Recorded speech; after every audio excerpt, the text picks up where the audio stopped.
నేను మైక్ తీసుకున్నా అంటే ఎంతసేపు మాట్లాడతాను? ఏం బ్రదర్, ఎంతసేపు మాట్లాడతాను? ఒక గంట అయినా మాట్లాడేస్తాను. వదలను, అస్సలు వదలను. బైబిల్ విషయాల్లో మాత్రం అస్సలు వదలను. బైబిల్ విషయాల్లోనే కాదు, నా వృత్తి ఉపాధ్యాయ వృత్తి, టీచర్ వృత్తి, పిల్లలు కూడా అంతే ఇదిగా వదలను అసలు. కానీ నేనైతే ఇప్పుడు వాక్యాన్ని మీకు చెప్పాలని అనుకున్నాను, కానీ ఈరోజు మెసేజ్ అయితే నేనే ఇవ్వాలనుకున్నాను, లాస్ట్ మెసేజ్. కానీ వర్షం కారణంగా నేను ఇవ్వలేకపోతూ ఉన్నాను.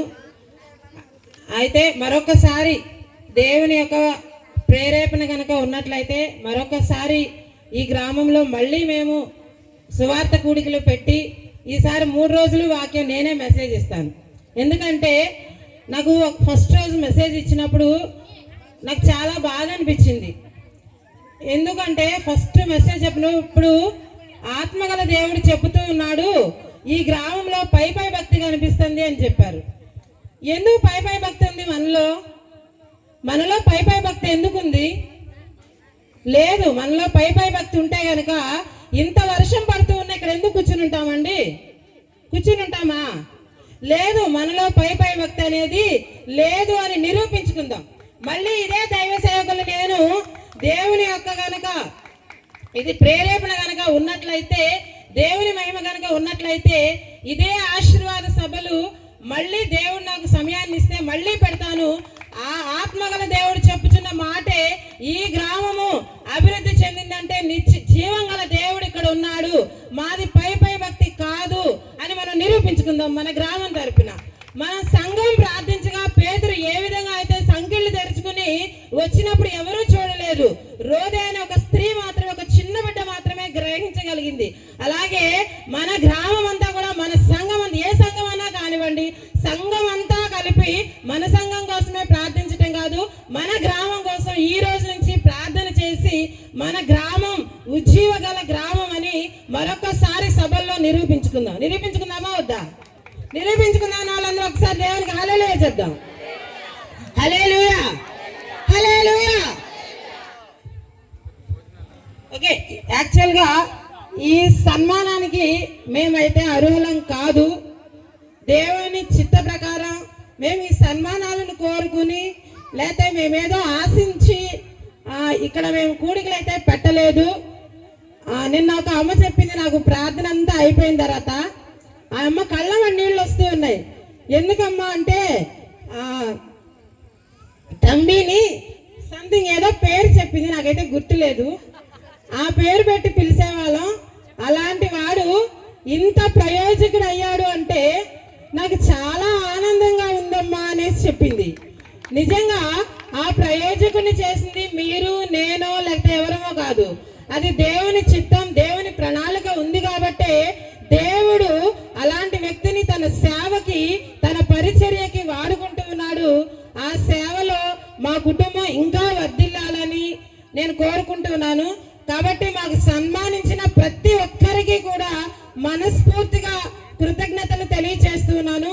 కానీ మరొకసారి మళ్ళీ నేను అందరి ముందే తెలియజేస్తూ ఉన్నాను, మరొకసారి ఇలాంటి కూడికలు కనుక నేను ఏర్పాటు చేసినట్లయితే దయచేసి మమ్మల్ని హెచ్చించి సన్మానం చేయొద్దు.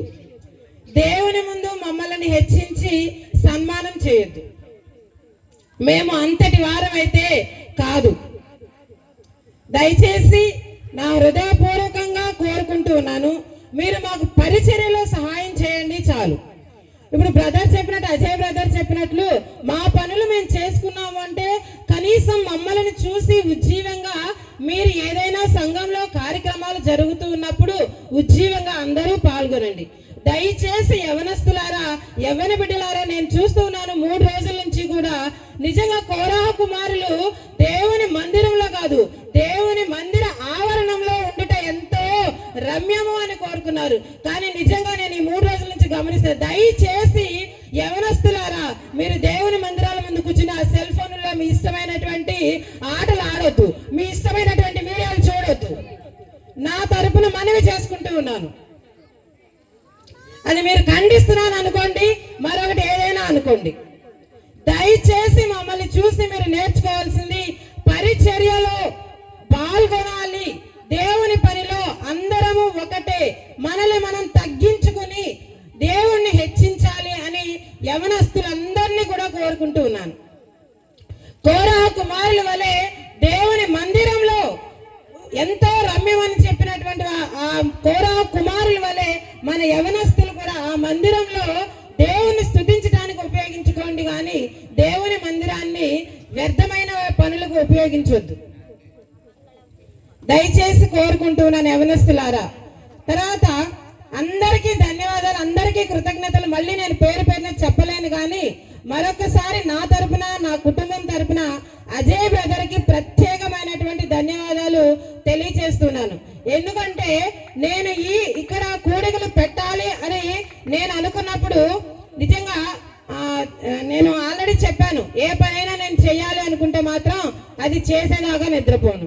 13, 14, 15 తారీఖుల్లో ఇక్కడ సభలు పెట్టాలి అనుకున్నప్పుడు మన తమ్మి గారు ఆలోచిస్తున్నారు, మన దగ్గర రూపాయి లేదు, నువ్వు అంత ధైర్యంగా చెప్పేస్తున్నావు, మా గ్రామంలో కూడికలు పెట్టినప్పుడు భోజనాలు పెట్టకపోతే ఒప్పుకోరు అని. నేను చెప్పాను మా అత్తమ్మతో, అత్తమ్మ నేను పెట్టను కూడికలు పెట్టినా భోజనాలు అయితే మాత్రం పెట్టను చెప్పాను. అడగండి మా అత్తగారిని. ఎవరేమైనా అనుకోనివ్వండి, నేను భోజనాల కోసం కూడికలు పెట్టట్లేదు. నేను దేవుణ్ణి ఆత్మలు రక్షించబడాలని నేను కూడికలు పెడుతున్నాను, దేవునికి సేవ చేయాలని కూడికలు పెడుతున్నాను కాబట్టి ఎవరేమనుకున్నా నాకు అనవసరం, నేను మాత్రం భోజనాలు మాత్రం ఏర్పాటు చెయ్యను అనే చెప్పాను. కానీ నిజంగా దేవుడు ఇంత ఘనంగా మొదటి రోజున, రెండో రోజున, మూడో రోజున ఇంత ఘనంగా దేవుడు మమ్మల్ని వాడుకున్నాడు.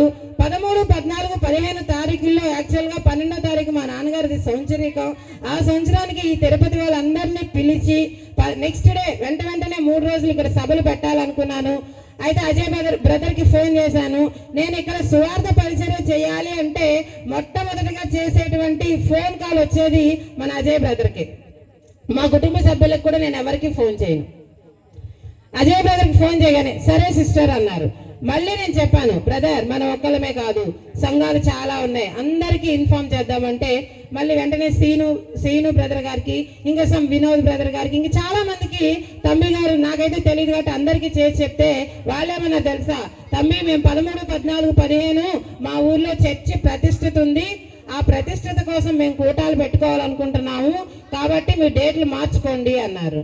నేను వెంటనే ఓకే మీ గుడి ప్రతిష్ఠిత కాబట్టి నేనే డేట్లు మార్చుకుంటాను అని 13, 14 పోస్ట్ పోన్ చేసి పాపం మా సంఘస్థులు, మా పాస్టర్లు, మాకు వచ్చిన బ్రదర్లు అయితే ఎంతో వాళ్ళు సెలవులు తీసేస్తున్నారు. 13, 14, 15 పాపం సెలవులు తీసేసుకుని కొంతమంది అసలు యాక్చువల్గా ఇంకా 20 మంది దాకా సంఘస్థులు రావాల్సింది. నేను చెప్పటము, వాళ్ళు 13, 14, 15 లీవులు తీసేసుకోవటము, అవి పోస్ట్ పోన్ అయ్యి మళ్ళీ 15, 16, 17 పెట్టడము, దానివల్ల వాళ్ళందరూ రాలేకపోయారు అనమాట. నేను అప్పుడు చెప్పాను, ఓకే బ్రదర్ మీరు 15వ తారీఖు మార్నింగ్ అయిపోతుంది, 15, 16, 17 మేము పెట్టుకుంటాము అని. నిజంగా మన ఆలోచనలు వేరు, దేవుని ఆలోచనలు వేరు అని. యాక్చువల్గా తమ్మి గారి ఆలోచన ఏంటంటే ఆయన దేవుల్లో ఎదుగుతూ ఉన్నాడు కాబట్టి ఆయన కుటుంబం దగ్గర కూడికలు పెట్టుకోవాలని ఆయన ఆలోచన. నా ఆలోచన ఏంటంటే ఇది స్తుతి కూడిక కాదు, లేకపోతే ఈ కూడిక కాదు, మనం ఇంటి దగ్గర పెట్టుకోవటానికి దేవుని ఒక మందిరం దగ్గర పెడితేనే, లేదా విలేజ్ గ్రామానికి అంతటికి అనుకూలంగా ఉన్న స్థలంలో పెడితేనే అవి ఉజ్జీవ సభలు లేదా ఉజ్జీవ కూడికలు అవుతాయి అని నేను చెప్పాను. కానీ మళ్ళీ ఒక పక్కన తమ్మి గారికి సహకరించాలి కాబట్టి ఓకే నీ ఇష్టం, వచ్చి మేము 7వ తారీఖున అయితే ఇక్కడికి రావడం జరిగింది. వచ్చి ఆ స్థలాన్ని చూసాము, కొంచెం అడ్డదిడ్డంగా ఉంది, దాన్ని అంతా సరిచేసి పెడదాము అన్నాను. ఓకే అన్నారు. మళ్ళీ కొంచెం ఖర్చుతో కూడుకున్న పని అని మళ్ళీ వెంటనే అజయ్ బ్రదర్కి ఫోన్ చేశాను. ఎన్నిసార్లు అజయ్ బ్రదర్కి ఫోన్ చేశానో పాపం ప్రతిసారి కూడా. ఈ రోజు ఇందాక కూడా ఇక్కడికి బయలుదేరే ముందు కూడా నేను అజయ్ బ్రదర్కి ఫోన్ చేసి వచ్చాను. నేను వచ్చేసరికి అజయ్ బ్రదర్ అన్నారు, లేదు సిస్టర్ నేను మధ్యాహ్నం 12 వచ్చేస్తాను అనేసి. నిజంగా మీ దృష్టిలో ఏమో నాకైతే తెలియదు, కానీ నా సేవా పరిచర్యలో ఈ గ్రామంలో నాకు ఎంతో సహకారం చేస్తూ ఉన్నారు. అలాగే సందీప్ బ్రదర్ కూడా నిజంగా అందరి ముందే చెప్తున్నానండి, నేనేమి స్ట్రైట్ ఫార్వర్డ్ ఉన్నట్టు మాట్లాడేసేదాన్ని. సందీప్ బ్రదర్కి ఫోన్ చేసి ఎప్పుడో చెప్పాను 13, 14 అనేసి, 13, 14, 15 అని చెప్పాము. ఓకే అన్నాడు. మళ్ళీ తర్వాత 5 రోజులు ఫోన్ తీయలేదు.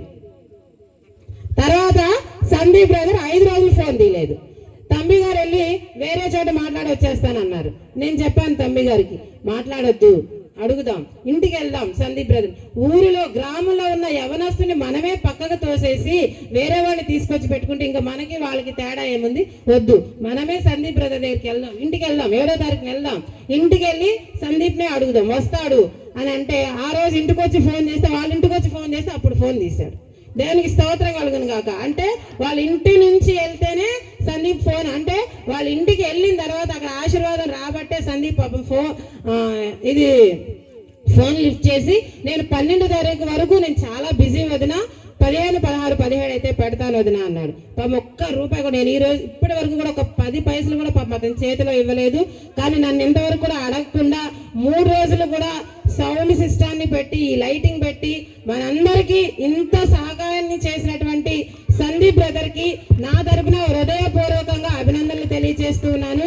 అలాగే ఇంకా ప్రతి ఒక్కరికి కూడా, ఈ గ్రామంలో ఉన్నటువంటి పెద్దలకి, చిన్నలకి, ప్రతి ఒక్కరికి కూడా ఇంత వర్షం పడుతున్న 3వ రోజు ఎవ్వరు కదలకుండా ఉజ్జీవంగా ఇక్కడే ఉండి విన్నటువంటి మీ అందరికీ కూడా నా హృదయపూర్వకమైనటువంటి కృతజ్ఞతలు తెలియజేస్తున్నాను. నేను భోజనాలు అయితే పెట్టనని వాళ్ళతో చెప్పాను, కానీ దేవుడు నాకు నిన్న ప్రేమ విందు కలుగు చేయడానికి అవకాశాన్ని ఇచ్చాడు. కాబట్టి నేను ఈరోజు మీ అందరికీ కూడా ప్రేమ విందు అయితే ఏర్పాటు చేశాను.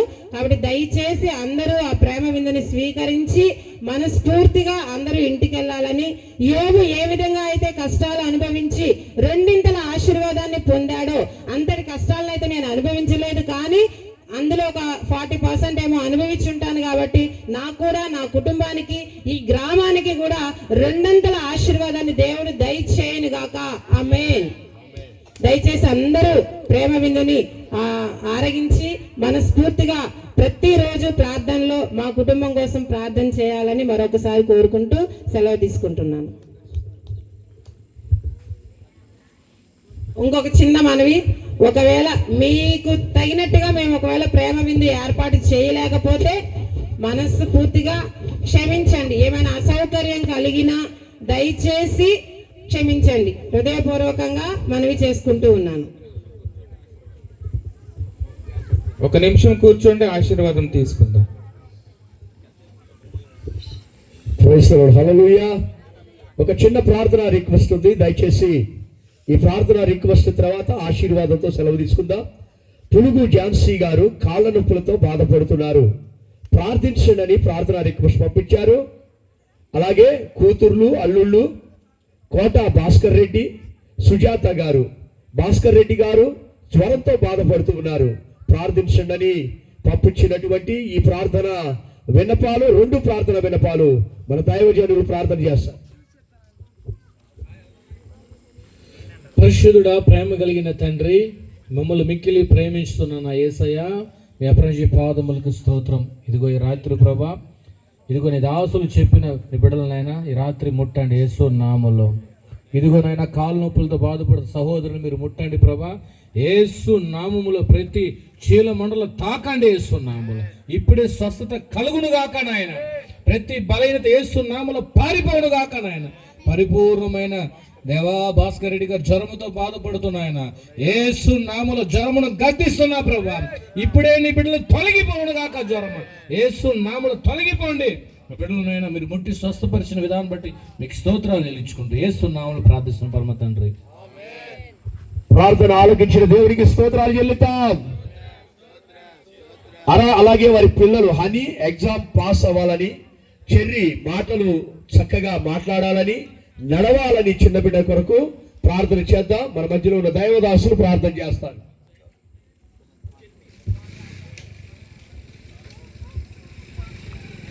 ప్రార్థన చేసుకుందాం. పరిశుద్ధుడా, కృపా కనికరము తండ్రి వందనాలు.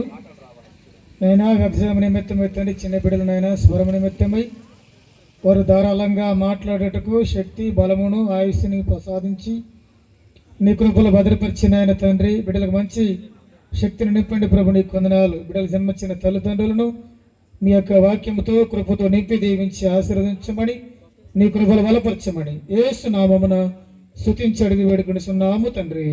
ఆమేన్. ఆఖరి ప్రార్థన విన్నపాన్ని నేనే చదివి ప్రార్థన చేస్తాను. దైవ సేవకులు ఆశీర్వాదం ఇస్తారు.